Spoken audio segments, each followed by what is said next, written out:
So I'm not going back and forth with a man who thinks that they should be in my position. If you want to be in my position, get in my position. Do you believe that? Bluff City Media presents The Anthony Sain Show on YouTube at Bluff City Media. Stepping up to the microphone is your host, Anthony Sain. Acknowledge me. What's going on, everyone? Welcome to the Anthony Sain Show. I, of course, am your host, Anthony Sain, here live at the Bluff City Media Studios. Kenny Stubblefield, what's going on, my brother? My brother, it is 5 o'clock and it is dark outside. Oh, yeah, man, it's dark as hell. You know, it get dark at 2:30. Man, it's weird. It's funny how 1 hour of time makes you lose like 8 of them. Seems Tell like, you man. what. But it's a good day, though, man. Oh, great day, man. Weather's good. It just feels like there was a winning culture back in the city of Memphis, man. This weekend was a good weekend Yeah, for good weekend. Memphis sports. The Tiger football picked up a win. The Lady Tiger soccer team picked up a win in the NCAA tournament. I think the guys did as well. Or they're preparing to play or something like that. Yep. They got into the NCAA tournament this weekend. The women's basketball team, great effort against Tennessee, man, on the road, battled that Tennessee team. Shout out to Coach Simmons over there for what she's doing. We'll talk about that later on in the show.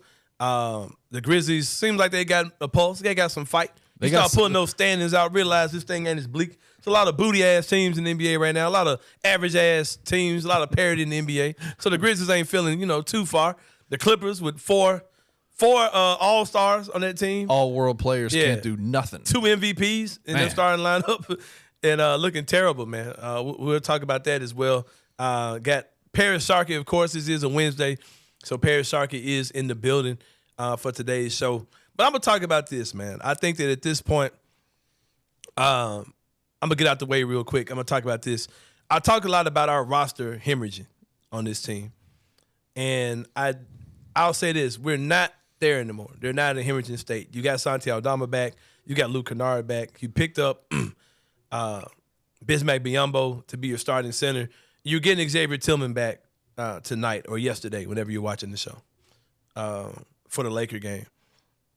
The only players that you expected to be on this team on opening day, going into this training camp, who aren't here, are Ja Morant, who's on suspension, Derrick Rose, who you only got a couple games out of him anyway, but you've also picked up Jacob Gilyard. So that's kind of a trade-off. Whatever you thought Derrick Rose was going to be, you picked up Jacob Gilyard, who's now your starting point guard. And, of course, you're out Steven Adams. But I kind of won't even count him because we haven't seen Steven Adams in a very long time. So this team who has been very good over the last few years without Steven Adams, without Brandon Clark.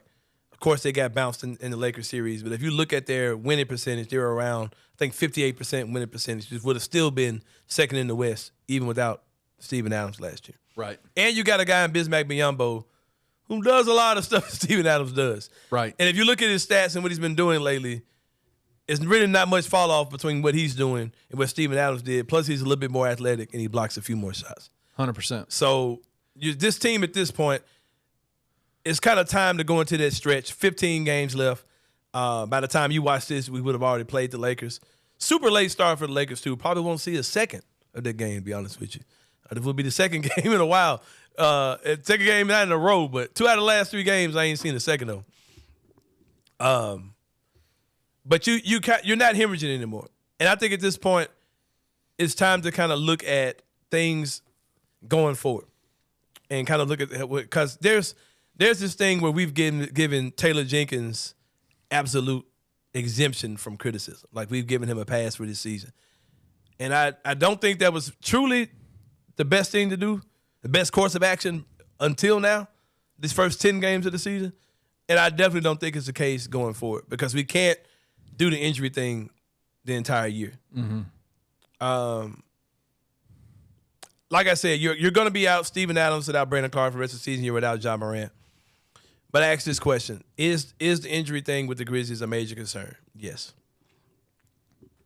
Is Taylor Jenkins maximizing what he has? Are you looking at Taylor Jenkins and saying, damn, that dude is really coaching the hell out of this team? He's given, every game that we could have won, I think that we won. And if we didn't win, it wasn't because of coaching. It's because of a couple of bad calls, bad fouls, or, missed shots or whatever. There are instances in this 2-8 where I feel like it's been all on Taylor Jenkins. And I'll talk to Parish about some of these things too. Now, am I saying, because this is what's been really ticking me off. I've been posing the question. I've been posing honest criticism for Taylor Jenkins, things that we have to kind of take a look at. And the response from people is, well, who do you expect to win with these injuries? Or if you fire him and hire who? And how do you fire? I'm not saying fire that dude. But don't tell me he don't deserve some criticism for some of the stuff we've seen. Come on, bro. Like, let's be for real about this. Like, there's things about Taylor Jenkins that deserve criticism. Number one is a guy that plays for Houston right now. It looks like a totally different guy than when he was here for the last 5 years, and that's Dillon Brooks. There are a lot of factors that have led to Dillon Brooks looking like a different player than he was when he was here. Number one is that I feel like Dillon Brooks, being drafted as a rookie, playing on a team that didn't have Jaren Jackson Jr., didn't have Ja Morant, didn't have Desmond Bane. It was Dillon Brooks and a bunch of dudes for the most part. It was Marc Gasol, Mike Conley, those guys were your two star players. Then you had this young guy, Dillon Brooks, who looked like the first rookie that we had that was good in ages, since Mike Conley, you know what I mean? That type of shit. And when that team went down and when they started tanking, they gave Dillon Brooks the ball and told him, go get your shots off. Go, you the Mabel Mamba, hey, go ahead. You the Canadian Kobe, do that too, whatever. Go have fun, kid. And that's what he was allowed to do. And we saw flashes of him being a good player. The next season, he had an injury. And but you remember J.B. Bickerstaff was not starting Dillon Brooks. He was starting Garrett Temple. And then Dillon came back the next year, had a career year, got his contract, got paid, all those type of things. By that point, you had Ja Morant, you had Jaren Jackson Jr. there. He saw those guys come on this team. We've made all these reasons for why Dillon Brooks does things the way he does. But in one season, not even a season, a few games, we've seen a totally different. Now, I don't think Dillon Brooks' shooting numbers are real. I think that's a mirage. I don't think he's a good shooter ever. I don't ever think he will be. But he's playing in control. He's not getting up a lot of shots. I was the person who said, Ime Udoka is going to be babysitting the babysitter. That's what I said was going to happen. That's not happening. And I think that's coaching, man. I'm sure there was a series of sit-downs with Dillon that probably involved a lot of cursing, probably involved a lot of, MFs, N-words, whatever. A-holes, whatever. Jack, all that. I'm sure all those things were had in conversation. Or it might have just been something as simple as, bro, I believe in you. I need you. Come on, man. Like, let's get this together. Former player to current player. Former hard-nosed role player to current hard-nosed role player. I believe in you, bro. I need you to be this and not that. And it could have been a simple, all right, coach, I got you. I doubt those conversations ever happened between Dillon and Taylor Jenkins. When did Dillon get his big extension from Memphis? I want to say that was his third season. Third season? I want to say that was Ja's first year. Yeah, it was Ja's first season when he got that money. He had about a 10-game stretch during that year. Where he was murdering. And he got that extension. And they had the stat every time the Dillon Brooks scores 20, the Grizzlies win. They're only at 9 games right now, Houston. Yeah. Give it one more game. I think it's all a mirage. The shooting Dillon I think is who he is, bro. The shooting I think is, but I think that if you notice what they're doing, they're using Dillon like a power forward more than a wing. He's not playing like a wing player. He's playing like a PJ Tucker. I will honestly say I haven't seen a single minute of Houston play. I've seen a little bit. And they're not using him like a wing at all. And I think that's smart coaching, man. Like this. Now, do I think that Taylor Jenkins could come in and change Dillon from what he was here? No, I think him getting away has helped him. But I think there are certain things about Taylor Jenkins that we have to be critical about, man. Like running with the Patrick St. Andrew offense as long as they did. Knowing that shit wouldn't work. Playing Jake LaRavia, knowing that shit wasn't working. Not playing Kenneth Lofton at all. And when he comes in, he's giving you good minutes. Not getting Zaire Williams his testicular implant that he needs. Not using Zaire Williams for anything other than a guy who's, not trying to unlock his mid-range game. Sorry, Zaire. And I'm not going to give you props for the Jacob Gilyard stuff, man, because y'all had the Shaquille Harrison dude out there. at the beginning of the season, like in preseason. Y'all didn't have plans for – y'all didn't think Jacob – y'all had that dude on the roster because you thought Jacob Gilyard wasn't going to be that dude. Don't tell me anything different, man, because if I'm not mistaken, I think the Shaquille Harrison dude was getting the first calls off the bench before Jacob Gilyard was. Jacob Gilyard was getting like garbage time minutes, if I'm not mistaken.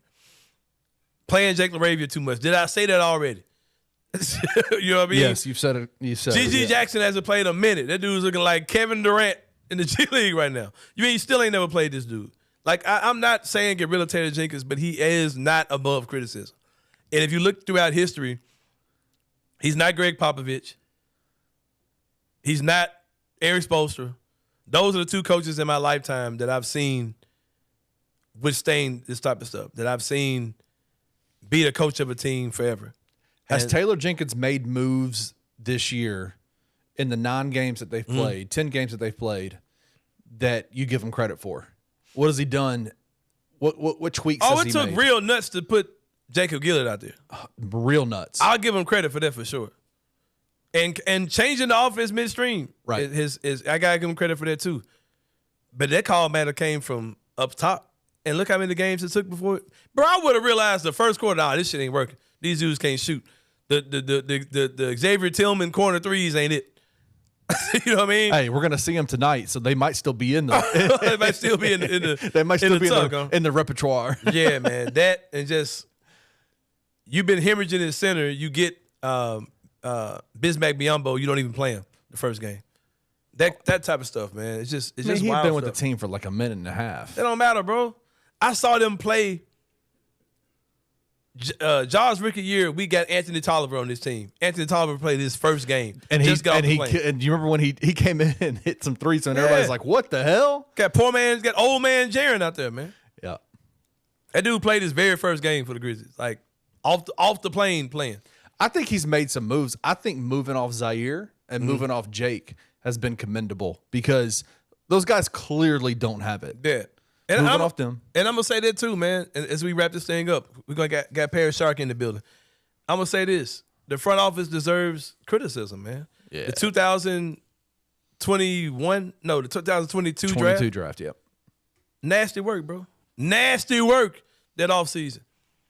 And then you double down again this offseason. And shout out to Brian Botta, man. You could have signed Kelly Oubre. Like, you could have signed him for the MLE. You could have signed Kelly Oubre. He's had an injury. Prayers out to him, man. Got hit in a car crash. Let's say he was on the. He got hit. He was standing on the side of the road, bro. yeah. He got hit, man. Come on, man. There were guys you could have signed for the MLE this summer. You could have signed Isaiah Hardenstein last summer. Like, there are things about this front office, and I can't remember my guy's name on Twitter, but he brought this up too. Once you hit on Ja, right? Once you hit on Jaren, once you hit on Desmond Bane, once you found a nice rotation big in Xavier Tillman, another rotation big in Santi Aldama, whatever Zaire is going to be, I'm all for him. But once you start getting those guys, once you start building those guys in the draft, especially once you start getting rid of guys like the Grayson Allens and the Kyle Andersons, the Anthony Meltons, you got rid of JV, those type of guys. You start, okay, these are our core guys. Right. I don't care about any payroll, but these dudes, like, long as they got max salaries, I don't care. Not being able to go out and surround those guys with rotation players yet is an issue. Yeah. That window ain't closed. You can still go get dudes to put around them. But trying to do that through the draft, continuing to do that through the draft, Brandon Clark, too, we got to put him in that mix. But once you hit on that level of guys, the older those guys you identify to be your stars are, you can't keep drafting to find guys to play around them. They got a little greedy, I think. They got arrogant, they got greedy, and they got green. They just still these guys are new to this. You know what I mean? So I think those things need to be criticized. It's not too late to fix those things. Bismack Biyombo's been playing well. You're going to have to make some roster decisions with him because he's going to be on this roster after 25 games. Absolutely. Jacob Gilyard is making it very hard because he's a guy that's on a two-way. You got to figure out what you're going to do with him. I think the solution is not just go out there and waive Kenneth Lofton. You need to find ways to turn two guys into one. Period. I don't care what you do. It ain't got to be for no star-level player. You got to find a way to free up roster spots without just waiving a dude. If you want to waive Kenneth Lofton, fine, but you need to do a 2-for-1 trade too to try to free up some roster space and bring in some dudes that can play. Because if you want to make a run this season, you can't just add Ja Morant to this mix when you've got 2 guys out with injury and a bunch of dudes who are, going back and forth to the G League in your rotation. You got to get some guys who can play on this team. And it can't be John Conchar running up and down the court. It can't be Zaire Williams running up and down the court. You got to find some dudes that can run up and down the court and score. Come on, man. I don't care how they do it. But I'm going to slide the way, man. Like I said, 15 more games and Ja Morant is here. Just want to get my quick assessment of the first 10 games.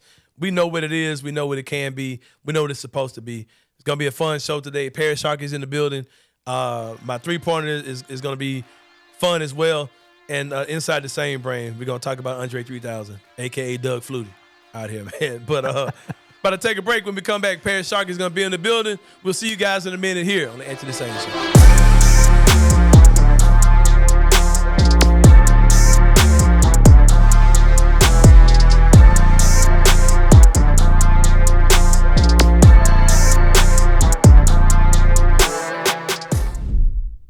Bluff City Media and Bluff City NIL are proud partners of Coaching for Literacy, a Memphis nonprofit using the power of sports to impact childhood literacy.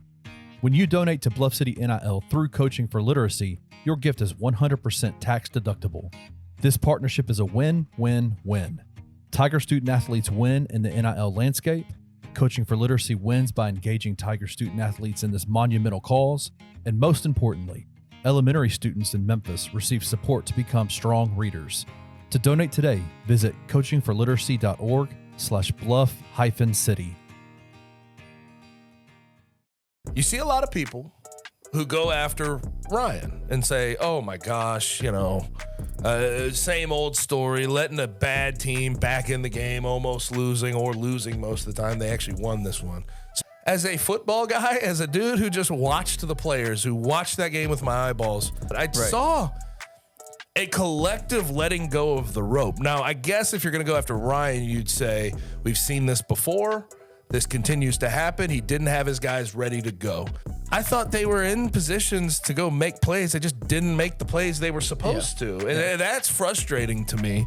When you see a comeback like that, it just almost becomes confirmation bias for a lot of the fan base. It's like, look at this. Look, this shit's happening again. Yeah. Right. It's like confirmation bias. But if you really watch that game, it was a collective letting go of the rope by a lot of the players actually playing on the field. And it was very strange to me. Tune in to On the Bluff with Christian Fowler and Gabe Kuhn every Tuesday at 12 p.m. on the Bluff City Media YouTube channel.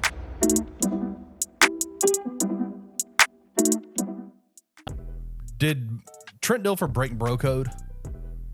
You talking about with the yes. QB? Yes, he did. Sitch? Yeah.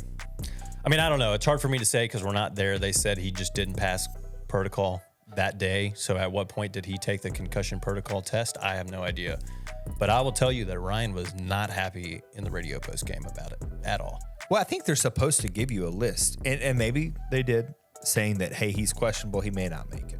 I heard nothing over Zeno not playing. Oh, no. Yeah, it wasn't until McMurphy tweeted it at, I don't know, like literally as they were kicking 10:30 that he wasn't playing. I had no clue either. But yeah, Ryan was not happy. He said something to the effect of like, I will always remain to be open and let people know what's going on injury-wise and who is playing, who's not. Sure. They throw a quarterback out there with full pads and a helmet on, warming up, and then don't play him. That was obviously very annoying. Tune in to Tigers Untapped with TJ Willis and Trey Lasley every Wednesday at 3 p.m. on the Bluff City Media YouTube channel.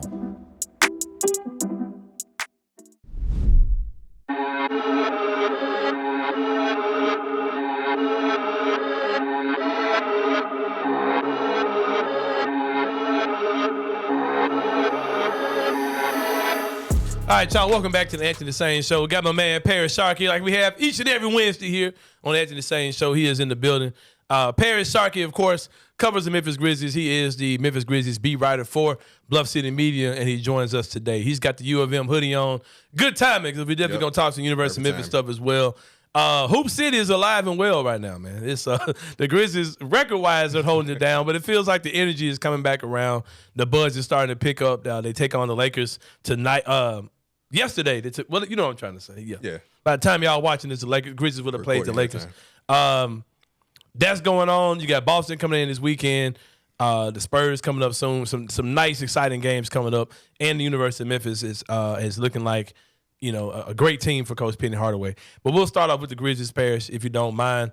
The Grizzlies are looking like they have a pulse. As we record this, the Grizzlies are 2-2 with Bismack Biyombo. I'm not surprised by anything that he's done so far. We'll talk about somebody that I am surprised about. Already. But Bismack Biyombo has been great for the team. They're 2-2 with him. Rebounding, blocking shots. He has a really good defensive instinct. I knew he was a shot blocker, but he just kind of knows where to be defensively. That's I didn't know he had that high of a basketball IQ. I just thought he was a wild shot blocker. Shout out to Christian Ingram of the No Bluffing podcast for saying that. And I'll try to quote this as best that I can. Christian Ingram saying that he's African, so he's in shape was the words that Christian Ingram said about Bismack Biyombo. He was like, people talking about he's going to be coming off the couch, man. He's African, so he's in shape. Man. I was like, I get it. I get what you're saying. And we've seen the results of that. But Bismack Biyombo has been incredible. It's kind of funny, man, because people are still like, we need to get a big. You still need to go. I'm like, bro, y'all watching what this dude like? His double-doubles are just like Steven Adams' double-doubles, man. You know what I mean? Like he goes out there and he gets 10 and 12 and plus the block shots that you weren't getting from Steve-O like that. I think we're fine at the center spot. I think. Yep. And plus, you're about to get Tillman back. Mm-hmm. I think we're fine. So, what are your thoughts on Bismack Biyombo, the presence he's been, and long term, past his 25 games? I'm looking way into the future, man, because I'm like, if you got Steven Adams or Brandon Clark back on this roster next year, I said or for a reason. If you have one of those two guys back on this roster next year with Bismack Biyombo, your front court looks a lot better than it looked, even if you had everybody healthy this year. Right. So what are your thoughts on Biyombo for the rest of the season going forward, etc.? Yeah, I mean, it's still a small sample size, 4 games, right? But throughout his career, he's been mostly like this. Like if you saw him in Charlotte, if you saw him in Phoenix, I think Toronto, who else he played for. So you've seen him before. Did he win a ring in Toronto? Was he on that team? I don't think so. That was Mark and that was Mark. Yeah, Surge. Yep, and Serge he went on that team. All right, go ahead. But yeah, if you seen his career, you would have known that he would have been well. Like I was thinking earlier today, I was really thinking about the situation with him. I was thinking about this offseason and Steve Adams things. And I was like, if the Grizzlies simply just created a roster space and signed Bismack Biyombo coming into the season, we would all been fine when we heard Steven Adams was out for the season. Not like totally fine, but we would have been like, okay, I'm fine knowing that we have Bismack Biyombo as a backup plan. Then so for it to actually come to fruition, he come after 5 games. Yeah, he's been even better than I thought. Right. Considering he was fresh off the couch, considering that he wasn't on the roster. But and still, it was kind of weird, like, wow, he was available, but you got to remember the way today's game works, center is not a big position, so I can see why he really wasn't signed by anybody. But, yeah, he's been a great addition. He had a really good game Sunday against the Clippers, even got player of the game. So, yeah, hey, I'm ready to see where he's like the rest of this season and potentially beyond. I mean, I don't think he only has a 1-year contract, so we'll see what they decide to do this offseason. I haven't, like I said, I'm not surprised by Bismack Biyombo at all. But a guy I am surprised about is Jacob Gilyard, a.k.a. I'm surprised, too. A.k.a. Tiniest Jones, a.k.a. CP Wee, a.k.a. I can't remember some of the other names. Got about 1,000 names. I'm looking for him now, man. I'm looking for the other names I have for him now, man. I'll get what Dane Grigg said. He was 4'12". 4'12" in the building. Folks on Twitter saying Jacob Gilyard needs to pull up to the Anthony Sain show. Well, we got a high chair for him. I don't know how much pulling up he Let me get my booster seat real quick. I don't know what pulling up looks like for Jacob Gilyard, man. Can he drive? Do his feet touch the pedals when he gets in the car? But let me tell you what, that man can hoop. He got hard though. I'm gonna say this, man. Like I'm hearing people say, because I got smashed because I got on the game. He had his first game. I was like, I didn't watch the game. I was out doing stuff, and I said, like, this is a very unserious lineup. Like this is why we're losing. And people quickly and correctly corrected me. You know what I mean? They were saying, Jacob's been fine. are you even watching the games? And no, I'm not. I'm not. Dude, that was one of the funniest things you said. Are you even watching? No, I didn't watch a single minute none of of that this game. shit. Like, none of it. Someone said, then why are you even talking about it? Hey, cuz I see Jacob Gilyard little ass in the starting lineup. I saw that part. I'm like, all right, man, what are we doing? To be fair, man, like no, let me finish. Okay. Go ahead. Let me finish the to be fair. Here's the to be fair part. Y'all are not gonna get on me about why I didn't catch the wave of Jacob Gilyard. No, I was about to back you up. When it was first announced he was starting, everybody was like, what the hell are we doing? Everybody. But I'll keep then Bryson ass. Bryson, you are the most company man ass water toting ass dude, man. Like, here goes Bryson. The Brysons of the world come with the receipts on it. Like, bro, get out of my face, bro. What about Zaire Williams? We gonna talk. We gonna get to Zaire, bro, because that man is trash. He fooled y'all once again and got me. He got me. But no, Jacob Gilyard, bro. Like, I'm not giving Taylor Jenkins, I'm not giving none of y'all in Grizz's Twitter no props for Jacob Gilyard. I'm not giving, I'm not giving Taylor Jenkins props. I'm not giving Zach Kleiman props. You want to know why?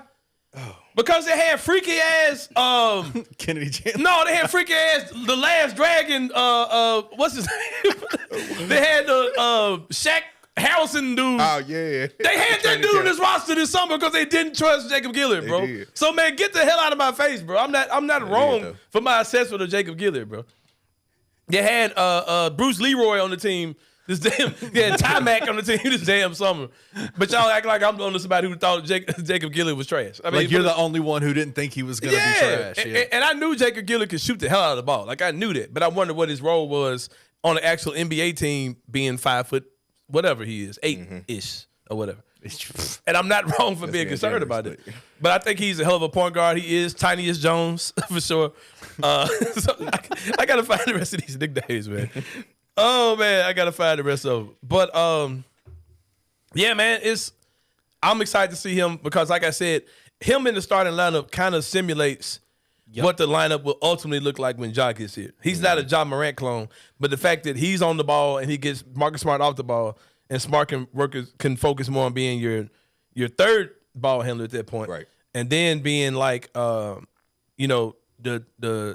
defender dude, to dive on the ball and scoop the ball to, David Roddy, dude. He could be him. So what are your thoughts on CP Wee himself? While you doing it, I'll be looking up the rest of the names that I found for him. So, but yeah, of course, I wrote the article about check that out too. Right, the first week of the regular season. I mean, it just came to my mind, like, he on the two-way. They need a true point. He's a true point guard. And then when I covered Hustle last year, he reminded me so much of Tyus Jones. Just a short. He was literally just a short Tyus Jones. Like, when I watched him play, I was like, oh. It's a wild statement, a short Tyus Jones. Right, and Tyus is like 5'11". Tiniest Jones. Tiniest Jones. Exactly, like a shorter Tyus Jones. Well, even with that, I think he's a little bit, which is odd, he's a little bit defender than Tyus Jones because he's an all-time leader in college NCAA history in steals. So it's like he is that true? Hold on. Mm-hmm. I knew he was something in college, but I just couldn't remember what it was. He's an all-time leader, but he's a water boy. That's what he's up there. I'm joking. Bro, y'all gotta get out of here, bro. But yeah, man, he reminded me of that so much. And even watching him like in summer league, he was just very poised. His assist turnover ratio is really what stood out to me.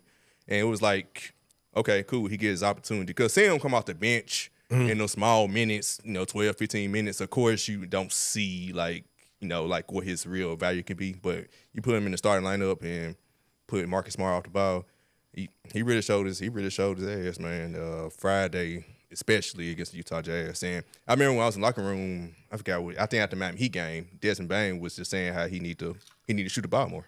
Like they was getting on him about shooting the ball more. And he mentioned it after the game Friday. Jacob Gilyard mentioned like in practice when he went to take a shot, he said Ja Morant and Derrick Rose got on his head. Then he said later in the same practice he decided to pass up a shot and Desmond Bane and Marcus Smart got on his head. So hey, he looking more confident. He's letting it fly now. And hey, it's been a good addition adding him to the starting lineup. I'm glad you extended that response out a little bit. I got my AKAs for Tiniest Jones, AKA I forgot the boy real name, Jacob Gilyard, AKA Tiniest Jones, AKA CP Wee, AKA Kyrie Irving,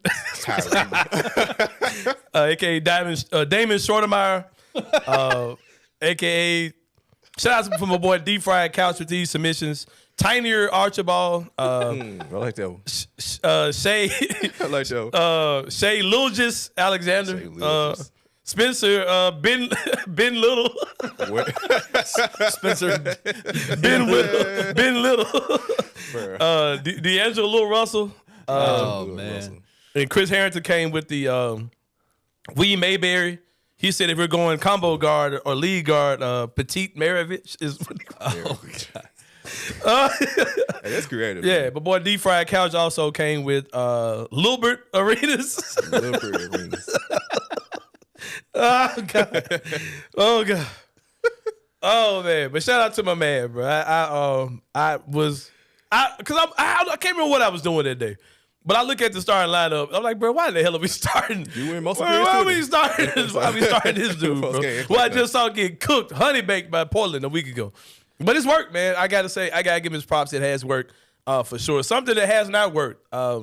Zaire Williams, who has been sorry ever since the technical foul was called him on the dunk. His poor confidence. You know, we gotta keep his confidence up. His confidence has been at an all-time low for Zaire Williams since that technical foul dunk. It started off so well, y'all. Zaire was talking, playing a good noise. Y'all had the receipts ready. I was hyped. I saw him in open practice looking good. I saw him in preseason games looking good. Yeah, man. And Zaire has been just cardiac. Sorry. What's the word? Cardio Zaire. Ever since then. Tony Snell. Yeah, looking like Tony Snell out there. It's really frustrating because, man, Zaire has all the tools in the world. I hate to say I told you so, but here we are. No aggression, no desire to just come out there and ball. A guy on Twitter said he gives him Danny Granger vibes, who was a multi-time All-Star. Wow. Danny Granger was cold, bro. Danny Granger was cold as shit. Yeah, man. So, Zaire has been disappointing. I'm at the point where I'm out on Zaire Williams, man. I don't think he's going to pan out to be anything. And I'm tired of all the developmental stuff, especially when I'm seeing guys who have just came in, played ball, and they didn't take 3 years to get there. They came in just contributing, including the guy that you drafted and traded to New Orleans. Like, I talk about that trade all the time. Yeah. We could have pulled that trade off without including the draft picks at all. Yep. Because New Orleans was trying to get off of Steven Adams and Eric Bledsoe. Eric Bledsoe's contract anyway. We didn't have to involve the draft picks at all. And you traded Zaire Williams. You drafted Zaire Williams at 10, and the guy who was in the spot that you actually drafted and traded is a hell of a basketball player, and I can't think of the dude's name. Trey Murphy. Yeah, him. Trey Murphy, who's not Zaire Williams. He's good. He came in ready to play his rookie year. He can knock down shots. He can defend a little bit. He's long. You don't have to coax him. You don't have to get him motivated. And we got to wait till Ja gets back, and that's Ja's little brother. Like, man, what are we doing, bro? Are we literally babysitting NBA players and hoping they'll turn into something one day? Sound like I'm out on Zaire Williams, man. And if there is a trade at the deadline that can get you anything, that you would have to combine Zaire with somebody. I don't think anybody really cares about Zaire Williams like that. But I think him with another player like a Brandon Clark or something might can make something happen. But I'm totally out on Zaire. Where are you at on him? And what do you think is really leading to him just not looking like much? I mean, he started off looking like he was really going to be a guy who's like a 10 to 12 points per game, 3-and-D type guy. Now he's just out there running around. I don't really know what to say. I don't know. I'm leaning towards being out. Mm-hmm. I'm definitely out on him being like he was basically drafted to be Dylan Brooks' replacement. Mm-hmm. I'm definitely out on that. Good God. Hell no. I'm definitely out on that portion. Could he still be a role player, come off the bench and be a little better? Sure, but it seems like he does need like a true point guard to always play with like a true point guard to get the best out of him. Mm-hmm. And if that's the case, I don't know when it's going to happen. Like, it's just. Come on, man. So I looked Zaire Williams in the face on media day. I said, hey, Zaire, you had a mid-range jump shot that you were highly talked about being that dude coming out of high school. I watched a scouting video of you, and you was like, that's the bread and butter, and that's the go-to shot. And I said, hey, so we gonna see that this year? Oh yeah, man, for sure. Man, I don't see nobody. Get your garbage ass out of here, man. Like, I'm done with Zaire, man. Like, there's nothing he can do to make me think that the good version I see of him is what he really is. Yeah, I can agree on that point. The guy that's just running around doing nothing is who I think he is. He can cook on defense. Right, because it's like, And I don't see the Grizzlies, nobody taking mid-range jumpers. So I'm tired with this whole three-pointer. Because think about the Clippers game.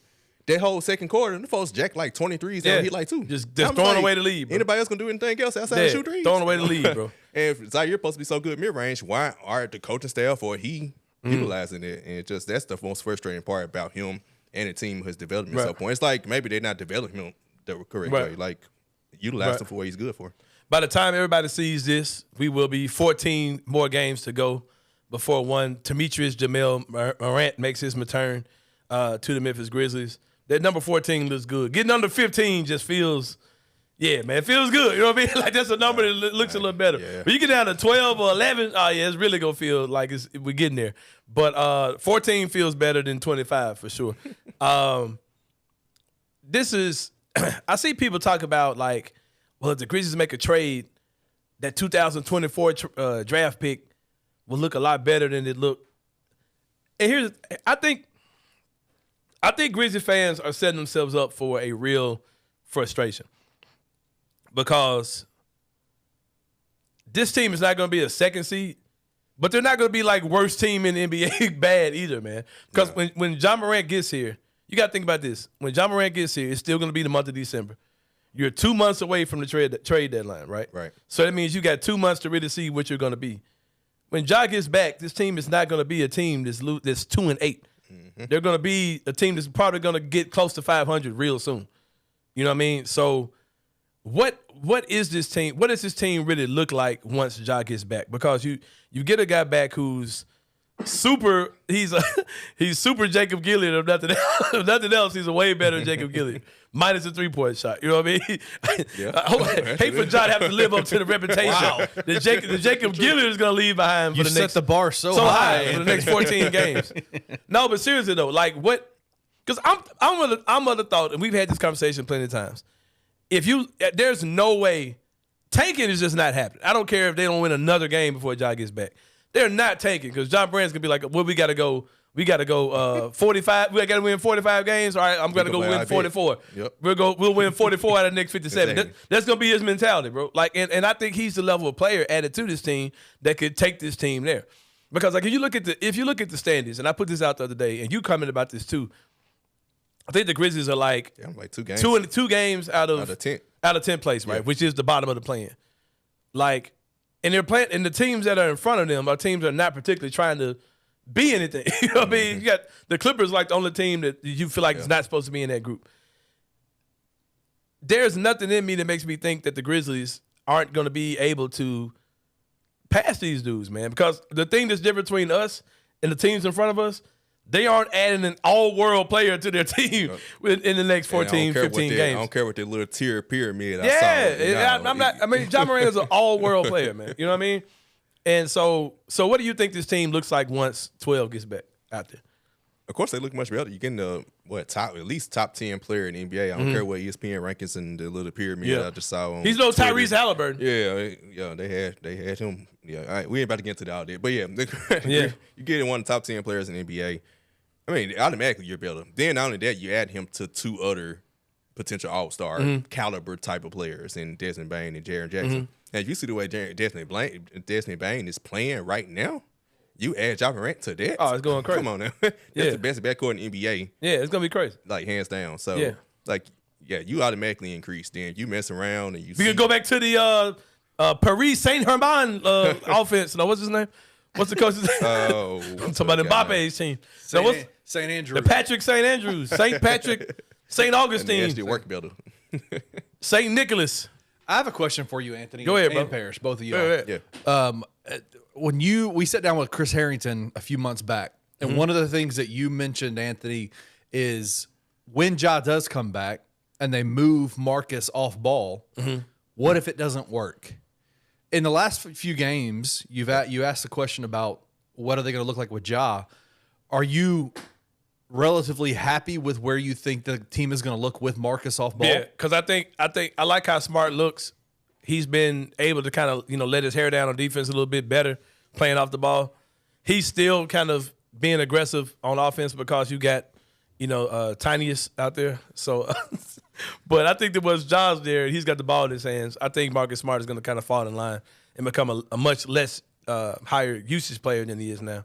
I think that Smart may be focusing a little bit too much on playmaking and being the point guard on the team. And I think that once Ja gets there, he'll just become like that quasi 3-and-D and just being a dog on defense, man. I think that's what he's really ready to jump into. Yep. What you think? I ain't really got much more to add. Yeah. I mean, I agree wholeheartedly. Especially the last 2 games since Jackie Gilyard is into the lineup. Yeah, Marcus Smart he's back to his normal role because even in Boston he started at point guard, but Jason Tatum and Jaylen Brown he didn't have ran the role offense. of point guard. Yeah, they ran the offense. So he's back into that position. You got to worry about him turning the ball over as much starting at point guard. So yeah, he'll be just fine. He's playing that well now with Jackie Gilyard.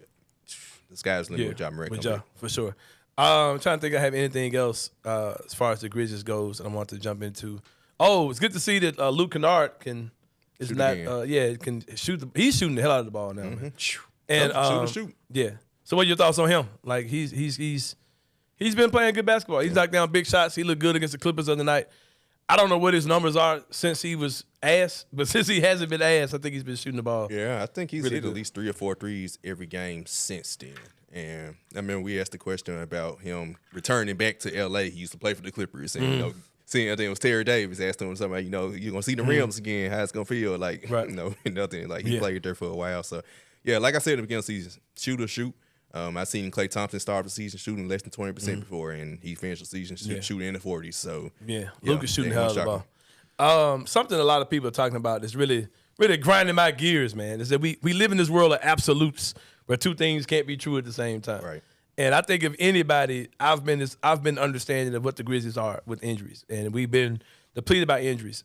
I'm kind of over the injury thing now because Steven Adams and Brandon Clark have been gone for over a year now. Yeah. So, but you've got Tillman back now. You don't have Derrick Rose, but CP Wee has been fine. So, with that being said, the injury stuff is kind of null and void at this point. This is the team you knew you were going to have at least when the season started, pretty much.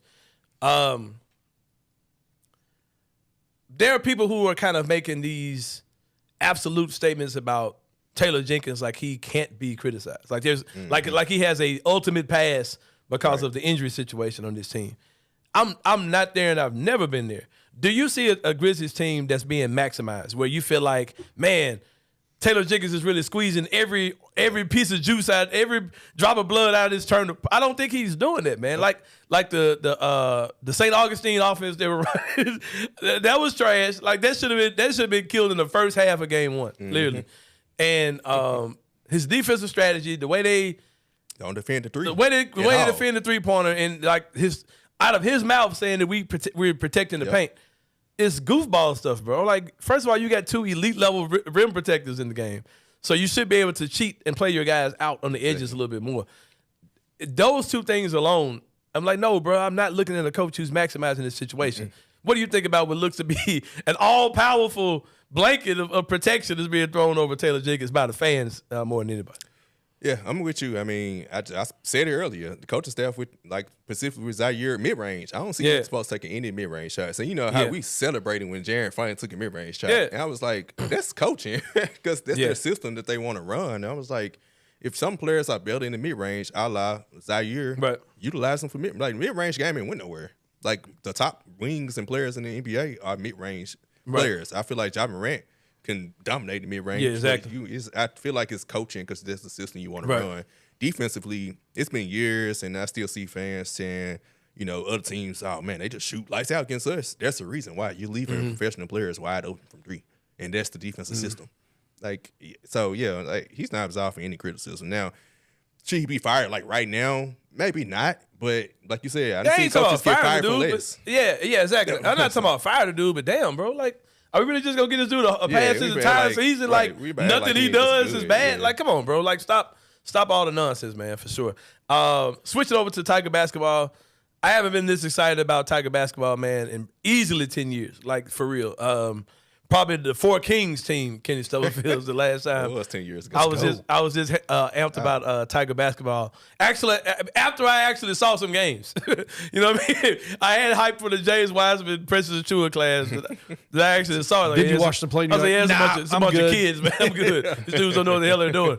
And Penny might not either. So that's why I was for those teams. It's the second year. Yeah, I'm like, yeah, Penny, the growth.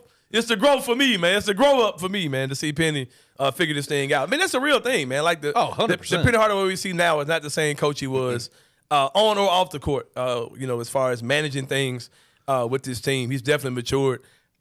This team, man, like I said, I've been critical of the Memphis Tiger fan base because how they've viewed this team, man. Like this team, like what did y'all need to see to know that this team is going to be good as hell? Like this is the formula for modern day college basketball, how to win. You got a bunch of grown ass men out there. People talking about, man, shout out to Caleb Mills, cut off the bench and locking down whatever this kid was. I'm like, this kid's probably 5 years older than that dude. He just kept that grown man ball. Like, all right, little dude, we go ahead, just take you out of this game, this grown man strength I got. But no, man, like I don't understand why people aren't excited about this team. And I say shame on you to all the people who – I had Gary Parrish right here in this seat. I'm like, Gary, I'm not understanding your logic at all. I know this is the formula for a winning college basketball team. And you're sitting here telling me, oh, they get DeAndre Williams to a top 25 team. Like, no, bro, that's a top 25 team right now. Right. Like, that is the formula for winning teams. And, like, I didn't see them going to Missouri and doing this at all. I was like, okay, they're either going to lose close or win close on the road against Missouri. Mm-hmm. And they're probably going to struggle. You're going to do this. And after the first half, I was like, yeah, that's pretty much what I thought. This is probably going to be a loss, whatever. Them dudes turned the hell up and looked like a G League team playing Missouri. Like, that's what they are, man. They're a G League team, bro. Like, there are a bunch of guys who felt at one point this summer, hey, I'm about to go to the NBA. Mm-hmm. NBA was like, nah, you ain't quite an NBA talent. You know what I mean? You come here, you're going to end up, not going to get drafted. You'll be playing overseas, whatever. Right. And they went back to play college basketball. Those are the same level of dudes that are in the G League right now. Like the Tiger basketball team is a semi-pro team, man. It's a bunch of dudes who could very well be, pros at this point, playing somewhere. So shout out to Penny. I don't want to really talk about it because I don't want to jinx it. But I see scary level shit from this team, man. They went on the road and blasted a good Missouri team, blasting them on the road. So what are your thoughts on Penny's team? What's the limit for this team? What players stand out? Like, just give me your full, like, what do you think about what you're seeing with these dudes? Definitely impressive showing. I did miss the Missouri game because I was at the Grizzlies. I think that's when they played the Jazz. So, yeah, of course, I missed the game. But yeah, I ain't see that shit either. I was saying, it's funny seeing. I was watching it on my phone on the box score or whatever. But yeah, it read like it was a dope-ass game. Yo. Because it's funny, like, the Grizzlies were losing. Then I look at they were down. The Tigers were down 33 to 19. And both of them started coming back. Yeah, they were down 33 to 19. I was like, dang, bro, both teams doing like this, like on the same night. Man. I'm at the post game in the locker room. I'm like, dang, the fuck came back and won by 15. Yeah, like, beat the hell out of them dudes, bro. I'm like, God damn, Penn. Yeah, I know I saw like a couple things on Twitter there. I think Jordan Brown, I think his name is Brown, the big tall center, he came off the bench. Killed it. Like, murdering dudes. Yeah, you think that's going to last? You think they're going to keep bringing them dudes out the bench? They just went and beat Missouri on the road with it. And Caleb Mills just grown man, some kid out Mills there. still come out the bench. I don't know. I mean. Oh, what an offender. What an offender Caleb Mills is. I say this. If it's working, don't mess up nothing that ain't working. That's not, it's working right now. Oh, man. Continue with it. And, one thing I did, and I was telling my pops about this earlier this week. Rick Stansberry, like him, how he pulled off getting Rick Stansberry to be the assistant coach, come on, man, was perfect. Yeah, because I don't know how long it's gonna last, but hey, it's working right now, bro. That was a high level, like good head coach. Yeah, when he was at Mississippi State and he was at Western Kentucky. Like he's giving remember the Titans a little bit. Right. Like that's high level coach. Like, and you got him, and you get suspended the first 3 games, and you got him leading the team. Like it's like, hey, it's like a match made in heaven. Like, and that's perfect. Like the perfect coach to help groom him and help him grow. I saw the Tigers got some kid to commit, and people was like, oh, Rick Stansberry was in on this kid. Like, they do they play for us next year, man. Man's going wherever the hell Rick Stansberry is going to be, man. but yeah, shout out to the Memphis Tiger basketball team. Super excited, man, what those guys look like they're about to do. They were not ranked in this week's rankings, but I'm sure there's something that's not going to last very long. I think this is a very good team, man. Like I said, me personally, I have not been this amped in a long, long time about, Tiger basketball after I've actually seen the product on the court. Because, y'all were telling me that certain guys were like Tracy McGrady comps at one time. I I'm not gonna name no names because these people kind of frequent. We did have his brother. Chance McGrady. Oh, then I was told that we had the college basketball Splash Brothers was another comp that we had on that team. That was on this team or no, team? the team with Boogie in them. I was told that Boogie and Lester were the college Splash Brothers. Yeah, I gotta love fans. So. Yeah, and President Chua, God bless him. I would love President Chua to be on the Grizzlies right now. I was told he was a Kawhi Leonard comp, actually. I heard that one. Yeah, that Kawhi was the Leonard. comp. Yeah. That was the comp for him. Yep. Oh, one dude told me that James Wiseman was a more athletic David Robinson. Actually, is what I heard from. To be fair, to take it back to the Precious Achua, how Kawhi Man, it was a wild comp coming up from that team, How Kawhi bro. Leonard played in college, they actually how he played in college. Bro, Precious Achua, Kawhi Leonard, though. Come I on, was just man. saying him in college because Yeah. he wasn't shooting. He couldn't shoot it out of college. I heard that somebody else on the team was Tracy McGrady. I'm not gonna say the names. They went too far. Though. Yeah, man. Then we had the Splash Brothers. Yeah, it went too far. Yeah. Way too far. But yeah, man, it's my man Parish Sharkey, man. He's here every Wednesday on the Anthony Sain Show. Shout out to my boy CP Wee. Hey, if we could get anybody, if the Grizzlies could give us anybody, I would love CP Wee to sit on with us, man. I'm not gonna name no names about people who actually do get players on their team, which is odd, but on their show or whatever. But we can't get shit over here. We be trying, y'all. People say, well, I want y'all to get players on. Hey, Memphis Grizzlies. Like CJ McCullough, man. I'm trying, Jennifer. Right. Memphis Grizzlies. We throw away a lot of y'all trash. You know, we see a lot of y'all trash and just throw it away. And I'm not talking about play on the court. But, you know, can't even get a couple players kicked back to us. I'm going to start putting your business out there. No, I'm not. I wouldn't do that. I love my city. I love my team too much to do that. We're about to take a break, man. When we come back, it's a 3-pointer here on Anthony Sain Show. See y'all in a minute.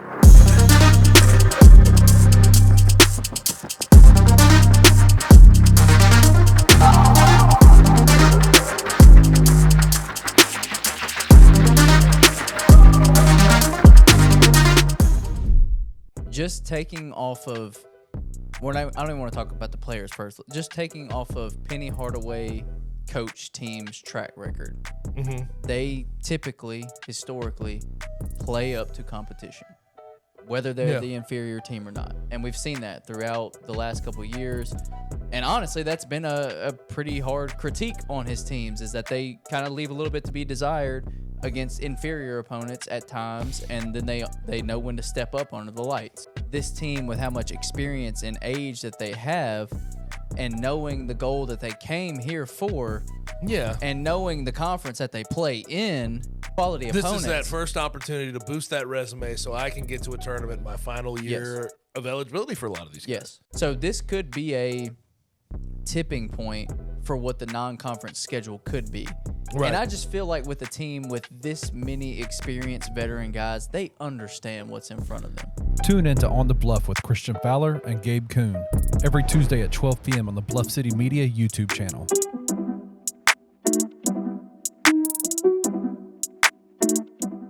We have more capable shooters on this team than we've had in a while. Yeah. Yep. And I'm not like, I don't know that we have one that is like flat out just dead eye. Man, too. But you've got 5 or 6 that can come out and hit 2 threes every night. I don't know, for a second there, Jaquan did not look like he planned on missing. Well, David Jones' the second half looked like he didn't plan on missing. I mean, Nick Jourdain's knocking down balls. Jonathan Pierre threw one in there. I don't know if this is going to make sense, but they looked more like a team than previous Penny teams. Does that make sense, what I'm saying? This early in the year, for sure. Well, I think you come second half of the season, every Penny team to date has looked like a team playing together, roles defined. But to the point, it's taken a chunk of the season to get to that point. Tune in to Tigers Untapped with TJ Willis and Trey Lasley every Wednesday at 3 p.m. on the Bluff City Media YouTube channel.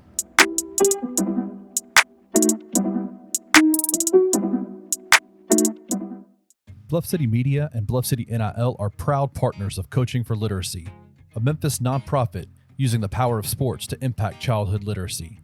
When you donate to Bluff City NIL through Coaching for Literacy, your gift is 100% tax deductible. This partnership is a win-win-win. Tiger student athletes win in the NIL landscape, Coaching for Literacy wins by engaging Tiger student athletes in this monumental cause. And most importantly, elementary students in Memphis receive support to become strong readers. To donate today, visit coachingforliteracy.org/bluff-city.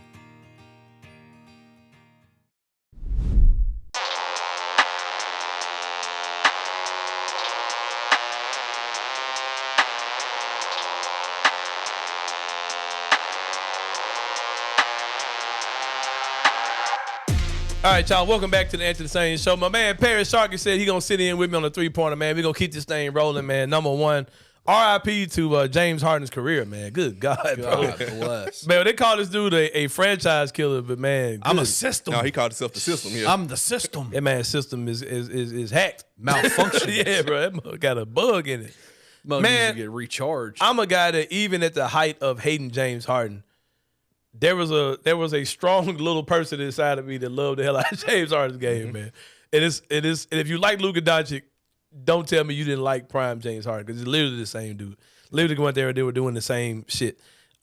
He just looks bad, man. And I hate it because he's one of those dudes that's just not understanding that the version that he thinks he is, he's just not that guy anymore. And we saw this happen to Allen Iverson. We saw this happen to Carmelo Anthony. Yep. And I just hate to see the man go out like this. And like I said, he should have stayed his ass in Philadelphia. He probably would have been fine. Because that Philadelphia team looks good as hell without him. Tyrese Maxey, bro. Man, that team looks good as hell without him, bro. They look good as hell without him. They happy, man. You got the counsel out the locker room. Tyrese Maxey's like, man, let me drop 50 on y'all's Yeah, heads. because like when everybody was like, it's Milwaukee and Boston, and that's it in the East. Man, I was like, yeah, I agree. But that Philadelphia team is gonna be right there, man. Mm-hmm. And they're looking like, one of the better teams in the NBA right now. And it's just bad for James Harden to look this bad at this point. Man, just imagine Kawhi Leonard, bro. And I told people, man, when they like, made that trade, the Clippers gave up too much, like guys who can just play basketball. Like they gave up too many rotation players. But yeah. And the thing is, they still got like a good quartet of players. It's just James Harden just don't fit. It's like he slows everything up. Like they were fine with Russell Westbrook. Yeah, they got Norman Powell, strong mouse looking ass. Okay, that dude bothers me so much, bro. Like his the long sleeve T-shirt. Oh, they just get somebody. Man, get out of my face. A hooper. He a baller for sure. A flat foot. I'd take Norman Powell on the Grizzlies. Flat foot hooper, bro. Yeah, he a flat foot hooper for real. Norman Powell be tearing our ass up. Yeah, man, but that's it. I can't. RIP to James Harden's career, man, because we're watching him just not get it. We're watching him not understand that the game, has passed him by. Number two, man, super shout out to Coach Alex Simmons. Yeah. I put an analogy on my Twitter today. I said Justin Fuente is to Mike Norvell as Katrina Merriweather is to Alex Simmons. Agreed. When we lost Justin Fuente, we was like, oh, man, that's the guy that got us here, man. We finally get a good football team, and we lose our coach. And then you get Mike Norvell, who's really that dude to really show you what it really looks like on the right side of winning. And I think we did the same thing with Coach Merriweather. She was on here a year, of course, but she had that team rolling last year. Alex Simmons just came in and looks like she's really about to be the coach to take this thing to the next level. University of Memphis had a 10-point loss in overtime. That was not a 10-point loss, man. I had to catch myself yesterday. And I said, here I am in 2023, desperately seeking a feed of women's University of Memphis ladies Tiger basketball, man. That's where I was on my TV, because I got, this streaming package with all these bootleg channels on it. I'm on all the ESPN Pluses ain't on there, but it said the only way you can watch it is if you had a subscription service to ESPN. Then you can get that version of ESPN Plus, not the Hulu version. I was on my Hulu. I was on my bootleg stream. Could not find the game, man. But I'm looking at the ESPN tracker of the Tigers versus UT Knoxville. That team is going to be rolling. Work, man. Yeah. They were giving them their work. Everything they wanted, they were giving it to them. Yeah, it was just like, and you could tell it just Tennessee was destroying them on the boards. Yeah. Like, outside of that, like Memphis was pretty much playing good ball, man. Like I'm super excited about that, man. This is just a good past 3 or 4 days in just Memphis sports, period, man. But shout out to Coach Alex Simmons. I'm down for it.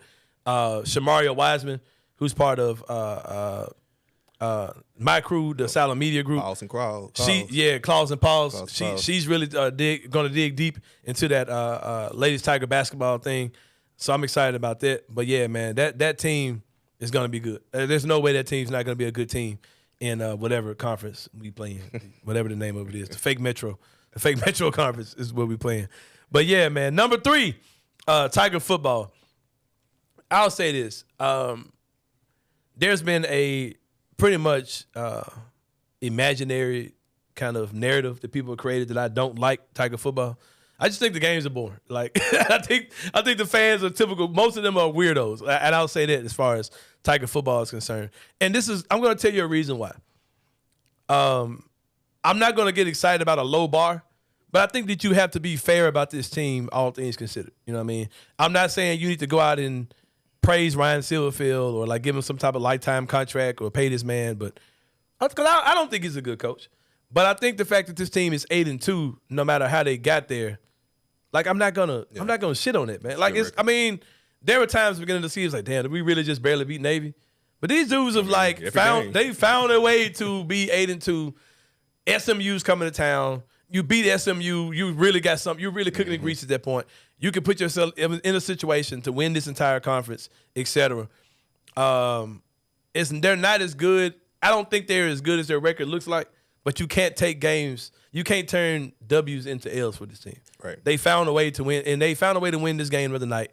They found a way to win that crazy ass game a few weeks ago. North Texas. And like I said, I don't really think they're that good. I can't. There's only a certain level of taking the shit I can do with this team. I think talent level they're good, but coaching they're not. But I think Silverfield's a goof. Like I don't think he's good at all. I do like what Doc Holliday. I think I saw Doc Holliday say he was like they are winning games that they didn't win. These are the type of games they lost last year. Yeah. So there is somewhat of improvement in coaching, but it's still things like you still shouldn't be going to overtime with Charlotte. You know, beating North Texas last 45 seconds of the game. But a win is a win. They won. Yeah, win is a win. And they got a big game coming up this Saturday. I'll be in the building. Shout out to my people to take care of me. Let's go. Man, Tiger football fans be showing me love, man, for sure. They sure do. Some of y'all weird as hell. I ain't gonna lie. Some of y'all are crazy. Some of y'all are racist. Some of them are glutton for punishment. Man. Y'all weird, but let me have your tickets. And they're like, yes, sir. Yeah, I need some tickets, family. So look out for your boy, man. Get your tickets. I got you, bro. You need a parking pass? Kenny, man, did y'all watch the Proud Family? No. Nuh-uh. I'll probably understand the joke. Bro, the Gross sisters, they used to always hands up, cash out. I better check it out. But no, man, they got Memphis on their chest, man. So I'm pulling for them. I'm not investing in it. Like if they lose this game to SMU, I'll just go on with the rest of my Saturday. Like I won't.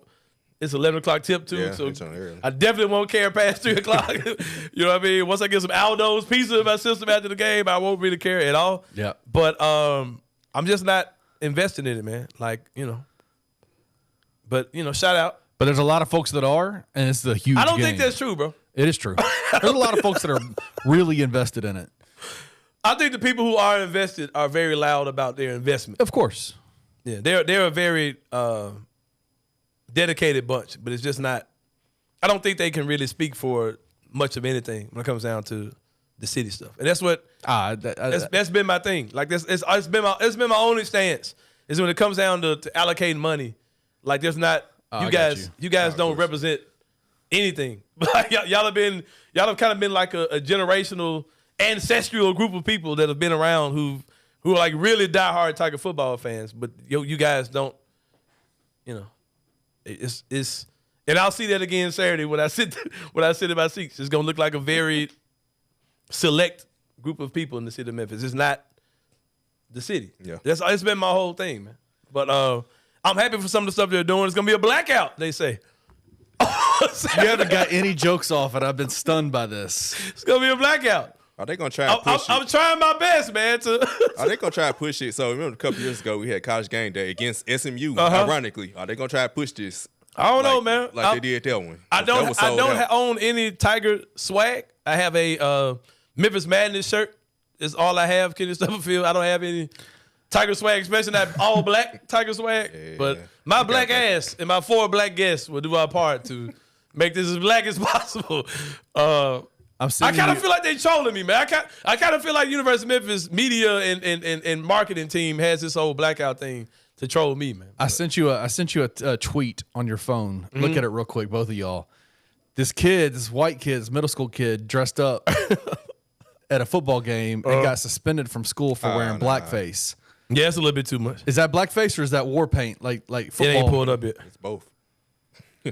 I don't really want to see that actually. I'm glad it ain't pulled up on my phone. Is there going to be a bunch of people? Who knows? Hey, the blackout. Hey, I wouldn't be surprised. I can name some names. Oh my God, I see it now. I can name some people who might just do that.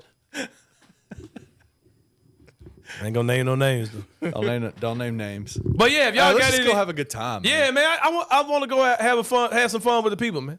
But if y'all got a black University of Memphis shirt for me, size extra large, I'd appreciate that. I got one, but it's large. It's large. I got one. Yeah, man. I'm 6 months pregnant in the stomach right now. So Hey, see if you can get Parish's hoodie off him, man. Nah, he ain't gonna do that, man. Like that. Do the jersey swap. Do the jersey swap. But now, if you got a black University of Memphis T-shirt for me, size extra large, let me know. I might put that out on Twitter, man. Whatever I ask for in the name of University of Memphis, it normally comes back twofold: pressed down, shaken together, and running over. Shout out to my people, man. The cup runner. Right, the cup runner for your boy, man. But yeah, about to take a break, man. When we come back, I think I'm gonna do this one solo, man. You want to stick with me for Inside the Same Brain? Sure. F it then. We're gonna do Inside the Same Brain, my boy Parish Sharkey too. This is what we do on a Wednesday, man. Here on the Anthony Sain Show. See you guys in a minute.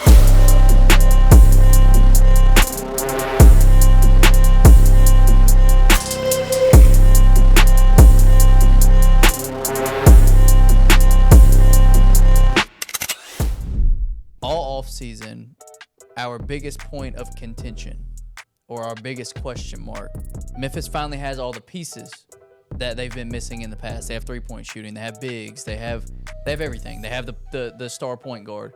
They have everything they haven't had in the past at the same time.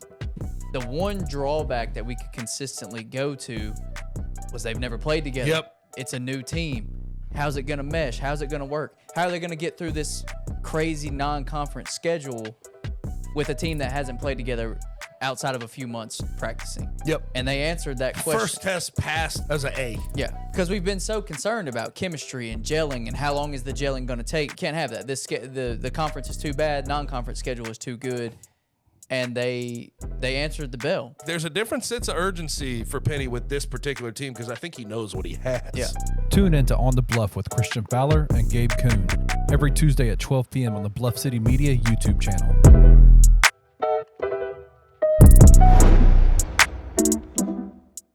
Bluff City Media and Bluff City NIL are proud partners of Coaching for Literacy, a Memphis nonprofit using the power of sports to impact childhood literacy.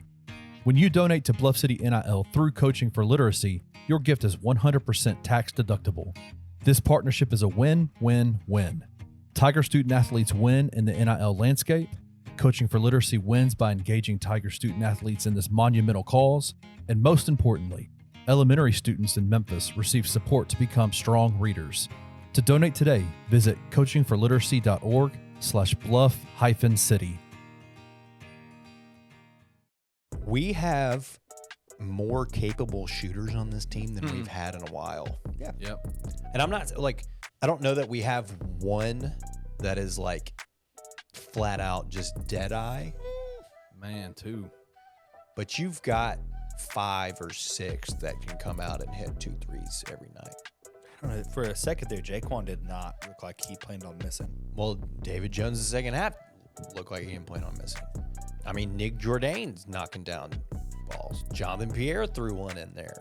I don't know if this is going to make sense, but they looked more like a team than previous Penny teams. Does that make sense, what I'm saying?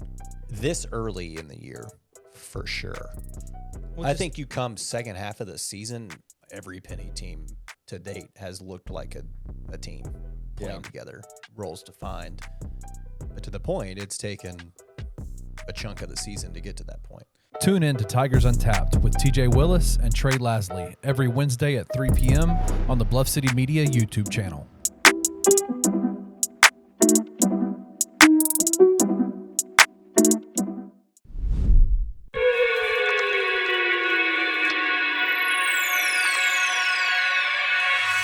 All right, y'all. Welcome back to the Anthony Sain Show. It got me sitting up in my chair today, man. I've been feeling self-conscious about my height. I ain't looking my full 6'3" in this joint. Hey, man. anybody ever responded on the last show about that? Yeah, man. I got a lot of feedback. A lot of people say, yeah, once you stood up, we can tell you were tall because Parish actually looks tall. So when you stood up, I'm like, man, what in the hell, bro? Like, You've been sitting up so far. I can't even switch angles on this. Man, look at this. Look, you got your head all cut out the way, man. But yeah, man, y'all got me feeling self-conscious, man. But no, inside the same brain where I talk about something, typically don't have nothing to do with sports. This one doesn't either, man. hold on. I got a double dose of good news this week, Parish. Other day, found out that Champagne Poppy, yes, sir. Drizzy Drake will be back in my city. Now, I ain't gonna say it again, but I think this is actually gonna happen. Technically again. Yeah, let me clear that up too, man. Real fast, let me clear that up.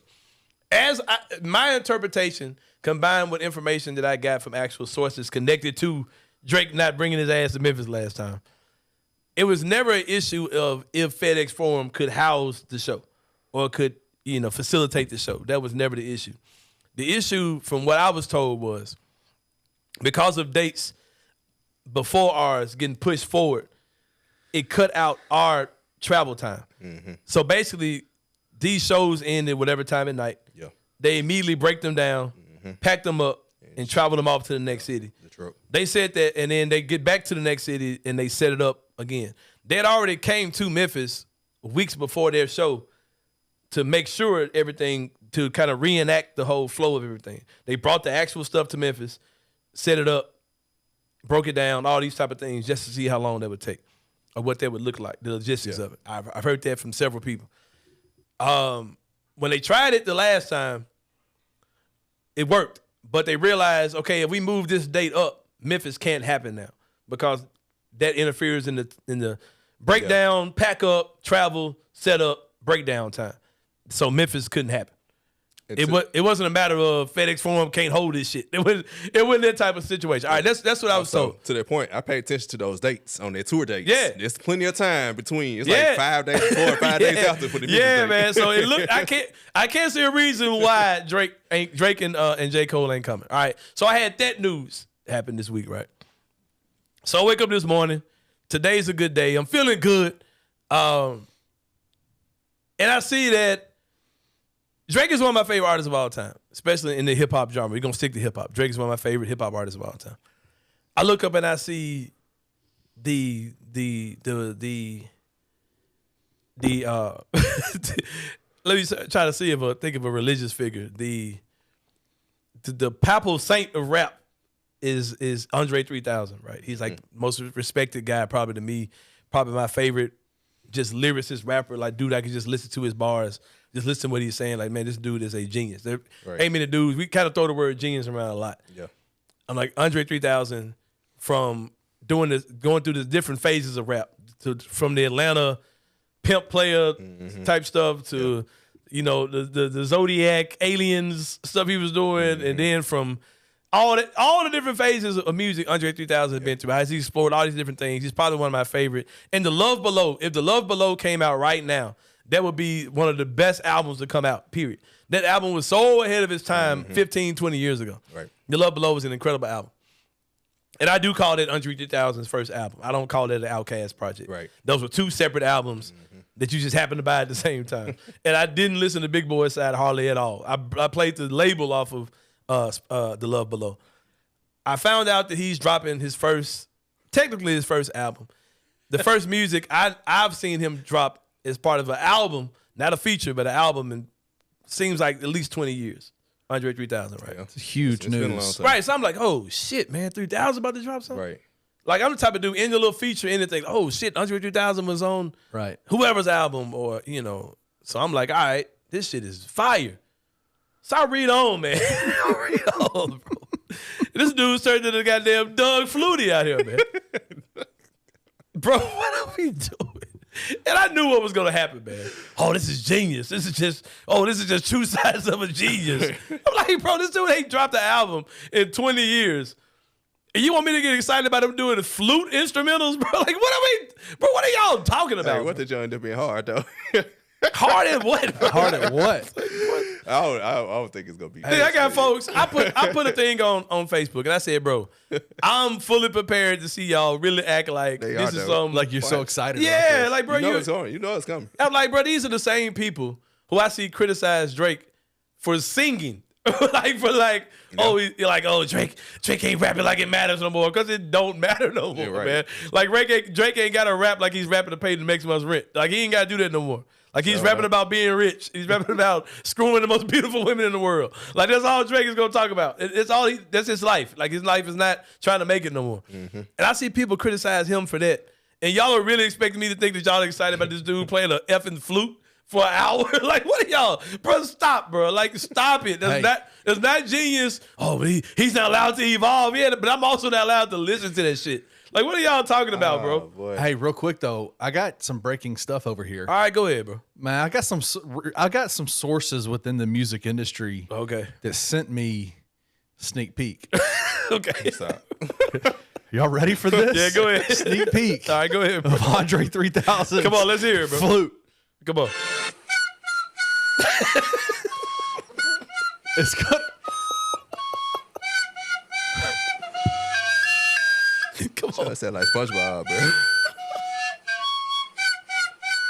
I mean, come on, bro. man. That's that heat, bro. That's that genius. That's a genius, That's genius, bro. That man has evolved, bro.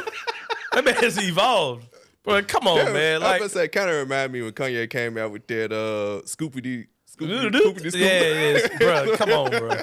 Like, man, what are we doing, bro? Like, man, bro. He's a genius, Bro, Anthony. Andre 3000 is one of my favorite artists of all time. Oh, my equity in that dude, he has burned all his equity, man. Like, dude. Like, and if you were going to drop this, let me just wake up Friday and see, oh, shit, Andre 3000 dropped him playing the flute. All right, whatever. But like, y'all did like a media rollout for this, man. Like, they're like, oh, it's coming Friday. Oh, man, it's genius. Oh, wait, what? Come on, bro. Like, come on. It's just like if John Morant retires from basketball and says, yeah, I'm about to drop a flute album. Like, what? That's not what I know you for, bro. I want to hear you playing a damn flute. Then he got some freaky ass African ass. Like, man, get this big ass recorder. You got big ass elementary school recorder. Like, bro, get your fake ass Lizzo looking ass, man. Come on, 3000, bro. Come on, bro. Do you think Lizzo's gonna feature on this Man, album? Yeah, new Lizzo. New Andre 3000. Featuring Lizzo. Let's go. This is supposed to be the battle of the band. Come on, bro. Bro, get the hell out of my face, 3000. But come on, bro. And then people like, you need to get more cultured, man. Like, bro. I'm here for the hip hop, bro. Like, this shit ain't hip hop. No, they ain't got nothing to do with no damn culture. Oh, God. I love y'all, man. Y'all can get the hell out of my face with this. And I love, bro. It just hurt my soul, bro. Like, Andre 3000 is one of my favorite artists of all time, bro. Like, I grew up with Andre 3000's music, bro. Like, the first album I ever bought hip-hop was Southern Playlist Cadillac Music. That was the first album I ever bought, bro. Like, come on, man. You think it's all about Pippin Hole, Slim, and Cadillac, though. Like, all that, Crumbling Herb, all that, bro. Like, bro. Players Ball. Like, I grew up, like, Andre 3000 was the soundtrack of my life. Like, Outkast is one of my favorite. Bro, come on, bro. Like, it's okay for artists to age out. It's okay. Like, people, we all get older. Like, I have no desire to hear Andre 3000 playing a flute, and I'm fine with saying that, bro. Like, people, you don't understand, man. Well, it takes somebody to master an instrument. He learned to play the flute, and now he's ready to present it to the world. This ain't Alicia Keys playing the piano and singing at the same time. Bro, you're one of the greatest rappers of all time. It's just like if it's just like this is the exact same analogy, bro. It's just like Trick Daddy is a cook, right? Yeah. Like, bro, I'm not. If Trick Daddy comes out with a cookbook, or I'm not gonna go to Trick Daddy's restaurant because that's not what I know you for, bro. I don't give a damn about you cooking. Like, shout out to you, but that's not going to excite me to. I think maybe that's a bad analogy, but I don't know. Jadakiss owning the coffee shop.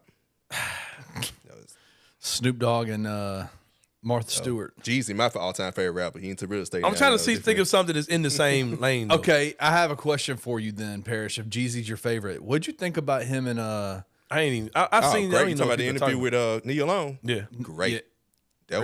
That was a real like. Yeah, I don't even know what people are talking about. Interview until like their lives like coming up and what we all go through. Yeah, that was real. It was a real interview. I saw some real haters about that interview. I don't even know what y'all are talking about. I know what y'all are talking about. I just ain't seen. So it. Jeezy dropped just album 5-2. He just dropped a new album called "I Might Forgive But I Don't Forget," and he did like an interview with Nia Long, like conversation. Something about like justifying why being cheated, something like that. Talk about Ime. Well, that was a part of it, but it was the whole interview itself just had to do with like their coming up and just what black people specifically we go through in life and mental and everything. Need to get Andre 3000 to do the soundtrack for.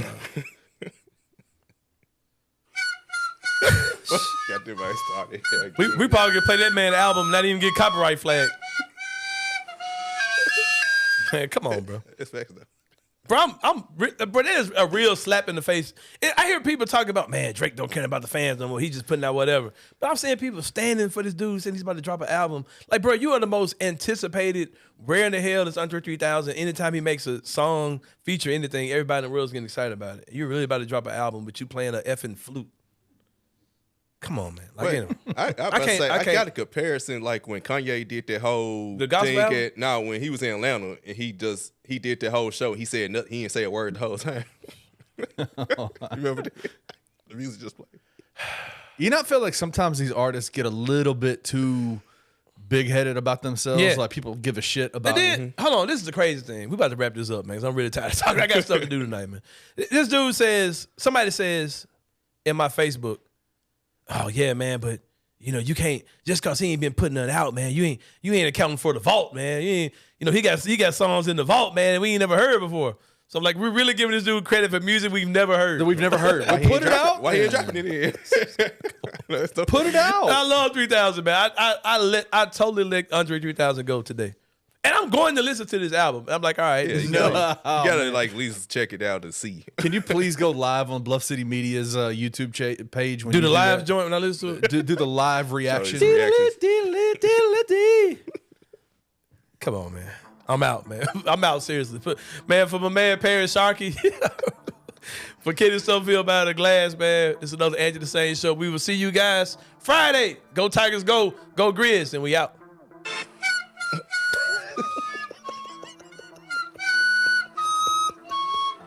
Thank you for listening to the Anthony Sain Show.